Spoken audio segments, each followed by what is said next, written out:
دادگاه عالی تاجیکستان با حکم خود از 13 ینور سال جاری ساکن جماعت ایثار شهر ایثار سمینوف نظامجان را بر اساس ماده 138 قسم 3 بند ا کودکس جنایتی تاجیکستان به تجاوز به ناموس دختر برالا به سن 14 نرسیده گناهکار دانسته به 20 سال محبس نظامش سخت محکوم کرد.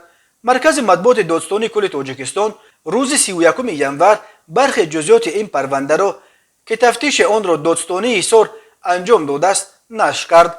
بنابراین منبع در رفت تفتیشات پیشکی و بررسی سودی معین کرده شده است که سمینوف نظامجان اشورالیویچ سنه 21 سپتامبر سال 2021 تخمیناً ساعت 17:30 دقیقه در حالت مستی در منزل استقامتیش واقع در شهر ایثار جماعت دهات ایثار دختر نابالغ برادرش را که پدر و مادرش به مهاجرت مهنتی به روسیه رفته فرزند نابالغشان را تحت پرستاری او گذاشته بودند از حالت عاجزی نابالغ استفاده نموده او را به حجره خوابش درآورده مجبوراً با او علاقه جنسی نموده است.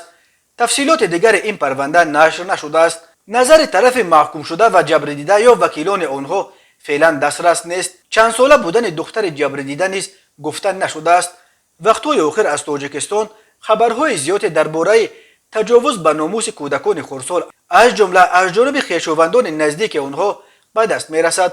سال گذشته در پی چند چنین جنایت مقامات تاجیکستان جزای جنایتی را برای تجاوز به دخل ناپذیری جنسی کودکان باز هم شدیدتر کردند.